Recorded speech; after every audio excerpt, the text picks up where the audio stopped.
प्रयागराज महाकुंभ में श्रद्धालुजनों की भारी भीड़ है। लगभग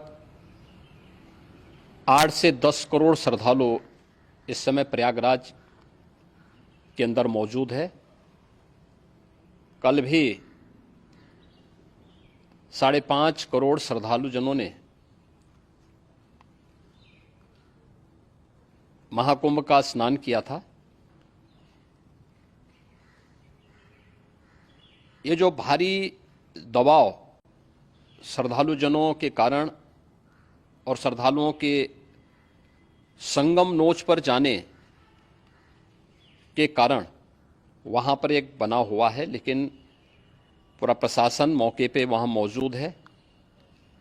रात्रि को 1 से 2 बजे के बीच में अखाड़ा मार्ग पर, जहां पे अखाड़ों के अमृत स्नान के दृश्य से बैरिकेड्स भी किए गए थे, तो बैरिकेड्स को फांद करके आने में कुछ श्रद्धालु गंभीर रूप से घायल हुए हैं।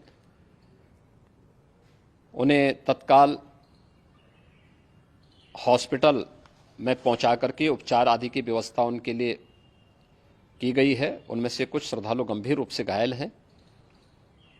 लगातार प्रशासन स्थानीय स्तर पर श्रद्धालुओं की सकुशल स्नान कराने के दृष्टि से रात्रि को कल सायंकाल 6:30-7 बजे से ही मौनी अमावस्या का मुहूर्त प्रारंभ होने के बाद से ही लगातार लगा हुआ है। प्रयागराज में महाकुंभ में श्रद्धालुजनों के सकुशल स्नान करने,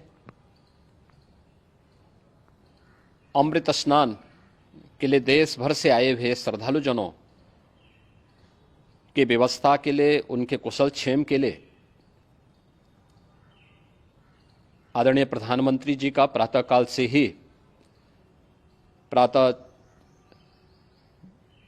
से ही उनके लगभग 4 बार प्रधानमंत्री जी ने हालचाल लिया है। माननीय गृह मंत्री जी ने, माननीय राष्ट्रीय अध्यक्ष भारतीय जनता पार्टी श्री जेपी नड्डा जी ने, माननीय गृह मंत्री श्री अमित शाह जी ने भी, और प्रदेश की माननीय राज्यपाल श्रीमती आनंदीबेन पटेल जी ने भी लगातार जानकारी लेकर के सभी के कुशल क्षेम और सकुशल स्नान कराने के बारे में निरंतर रिपोर्ट ले रहे हैं। हम लोगों की प्रातःकाल से ही श्रद्धालुजन जो भी आए हैं वे स्नान कर सकें, इसके लिए यहाँ पे उच्च स्तरीय बैठक भी चल रही है, जिसमें मुख्य सचिव भी हैं, डीजीपी हैं, प्रमुख सचिव गृह हैं, मुख्यमंत्री कार्यालय के अपर मुख्य सचिव के साथ साथ एडीजी लॉ एंड ऑर्डर के साथ साथ अन्य वरिष्ठ अधिकारीगण मौजूद हैं। प्रयागराज में हालात वर्तमान में नियंत्रण में हैं, लेकिन भीड़ का दबाव बहुत बना हुआ है। अखाड़ा परिषद से जुड़े हुए पदाधिकारियों के साथ मैंने स्वयं भी बातचीत की है। आचार्य महामंडलेश्वरों से भी, पूज्य संतों के साथ भी मेरी बातचीत हुई है, और पूज्य संतों ने बड़ी ही विनम्रता के साथ इस बात को कहा है कि नहीं, श्रद्धालु जन पहले स्नान करेंगे और फिर जब उनका दबाव कुछ कम होगा और वे सकुशल वहां से निकल जाएंगे, तब हम लोग स्नान करने के लिए संगम की तरफ जाएंगे। अभी पहले श्रद्धालु जनों को, चूंकि देश भर से आए हैं, तो इसके लिए उन्हें सभी अखाड़े इसके लिए सहमत हैं और सभी लोग इस व्यवस्था के साथ जुड़े हुए हैं। लगातार इस दिशा में हम लोगों का प्रयास है कि जो अब तक प्रातःकाल से ही आपने देखा होगा, कल मैंने बताया कि कल लगभग 5.5 करोड़ श्रद्धालु कल महाकुंभ का स्नान किए हैं, और आज प्रातःकाल तक लगभग 8:30 बजे तक 3 करोड़ से अधिक श्रद्धालु स्नान कर चुके हैं, और ये लगातार जारी है। लेकिन संगम नोच पर, अखाड़ा मार्ग पर,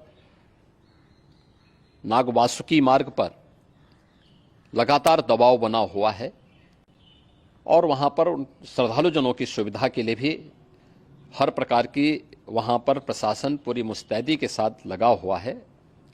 और इसीलिए मेरी अपील है पूरे प्रदेशवासियों से, पूरे देशवासियों से और सभी श्रद्धालुओं से भी, सभी पूज्य संतों से भी